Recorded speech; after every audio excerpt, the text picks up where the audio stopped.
नमस्कार, स्वागत है आप सभी का। मैं हूं हिमांशु और आप देख रहे हैं हलचल इंडिया। बेबाक खबर तेज असर। आइए नजर डालते हैं आज की खबरों पर। राष्ट्रीय लोकदल के सुप्रीमो जयंत चौधरी बुधवार को शामली जिले के भ्रमण पर पहुंचे, जहां पर उन्होंने मीडिया को संबोधित करते हुए कहा कि वे घटक दल के रूप में एनडीए में शामिल हुए हैं। जयंत ने कहा कि हमारा मकसद रहेगा कि सरकार के साथ वार्ता करते हुए किसानों के हित में और भी बेहतर फैसले कराए जाएं। बुधवार को रालोद के मुखिया जयंत चौधरी सबसे पहले बाबरी क्षेत्र के गाँव कैडी में पहुंचे, जहाँ पर उन्होंने पूर्व विधायक राव राफिका की पत्नी और वर्ष 2007 में विधायक रहे राव अब्दुल वारिस की माता राव मुसरत बेगम के जनवरी माह में हुए इंतकाल पर शोक संवेदनाएं व्यक्त की। जयंत चौधरी ने यहां पर मीडिया को संबोधित किया। उन्होंने कहा कि रालोद घटक दल के रूप में एनडीए में शामिल हुई है। उन्होंने कहा कि हमारी और पार्टी पदाधिकारियों की यह पुरजोर कोशिश चलती रहेगी, किसानों के हित में सरकार से वार्ता कर और भी बेहतर फैसले कराए जाएं। एनडीए में शामिल होने के सवाल पर जयंत चौधरी ने कहा कि समाज उनके साथ है। उन्होंने कहा कि नाराजगी व गिले शिकवे चलते रहते हैं। जयंत चौधरी ने कहा कि कैराना लोकसभा सीट पर बीजेपी का प्रत्याशी चुनाव लड़ रहा है। हम पूरी मजबूती के साथ प्रत्याशी का समर्थन करेंगे। इस अवसर पर उनके साथ शामली विधायक प्रसन्न चौधरी, नूर सलीम राणा पूर्व विधायक, अमीर आलम खान पूर्व सांसद, नवाजिश आलम पूर्व विधायक, कंवर हसन, योगेंद्र सिंह क्षेत्रीय अध्यक्ष, वीरपाल मलिक, तरसपाल मलिक पूर्व जिला पंचायत अध्यक्ष, विजय कौशिक, धर्मवीर चेयरमैन बनत नगर पंचायत, नईम चेयरमैन अम्बेटा पीर नगर पंचायत, हाजी जमशेद चेयरमैन थाना भवन नगर पंचायत और सभी राष्ट्रीय लोकदल के सम्मानित पदाधिकारी, कार्यकर्तागण और जनपद शामली व थाना भवन विधानसभा क्षेत्र के जिम्मेदार साथी मौजूद रहे। वारिस जी हमारे पार्टी के सम्मानित नेता हैं और इनके परिवार और हमारे परिवार का पुराना नाता रहा। बेगम जी आज हमारे बीच में नहीं, तो बहुत मान सम्मान क्षेत्र के लोगों में है। मुझे भी याद है जो मैंने उनके साथ पल बिताए, उनकी मुस्कुराहट, उनका प्यार। अब हम चाहते हैं कि वो अगली पीढ़ी उनके कामों को आगे।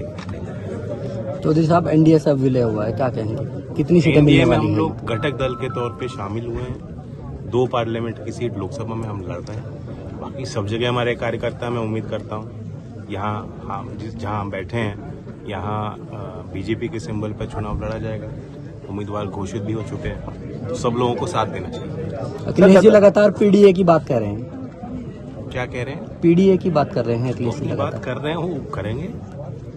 अच्छा, यही तो लोकतंत्र है, लोकतंत्र का मजा लो। एनडीए में जाने के बाद जाट काफी नाराज दिखाई दे रहे हैं आपसे। नहीं, मुझसे तो अक्सर नाराज ही रहते हैं, मना लेता हूँ। कुछ मेरी मान लेते हैं, कुछ मैं उनकी मान लेता हूँ। क्या मानते हैं, हरियाणा कितनी सीटें मिलने जा रही है? जीत तो मुझे लग रहा है हर सीट भी दिखाई दे रही है मुझे। विपक्ष के लोग, उनके पास कुछ बताने को नहीं है कि हमें वोट क्यों दें।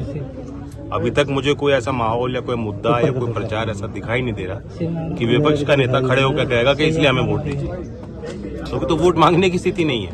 अच्छा, हरियाणा में सीएम बदल दिया गया, क्या कहेंगे? क्योंकि गठबंधन था, तो क्या आपका चुनाव? कुछ कारण रहे होंगे। अब 10 साल वो रहे खट्टर जी, तो कुछ कारण बने होंगे, पार्टी ने उसको महसूस किया। ये तो बीजेपी का अंदरूनी मामला है, हरियाणा के संबंधित है। क्योंकि जाट वहाँ पर काफी नाराज दिखाई दे रहा था। आपको चारों तरफ जाट नाराज क्यों दिखते हैं? नहीं, हम गए हैं ना, हमने लोगों से पूछा है, तो बताते हैं कि एनडीए में जाने से, क्योंकि आप आवाज उठाते थे पहले। जाट समाज का हिस्सा है, वो एक जाति है। अकेले एक जाति के लोग रहते नहीं, सब जगह हैं। और जाटों का अपना वर्चस्व, योगदान समाज में है।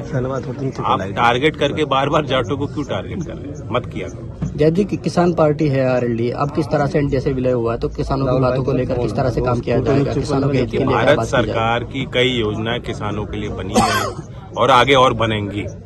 और जहां लोकदल की थोड़ी भी भूमिका रहेगी, हमारा कोई भी प्रतिनिधि होता है, किसी सदन में होता है, और अब हम लोग सरकार में हैं, उसका यही हमारा प्रयास रहेगा कि किसानों के लिए कुछ और बेहतर फैसले हम लोग कराएं। ठीक। वक्त हो चला है आपसे विदा लेने का। कल फिर होंगे हाजिर कुछ नई और ताज़ा खबरों के साथ। तब तक के लिए दीजिए हमें इजाजत। नमस्कार। हमारे YouTube और Facebook चैनल को फॉलो और सब्सक्राइब करना ना भूलें।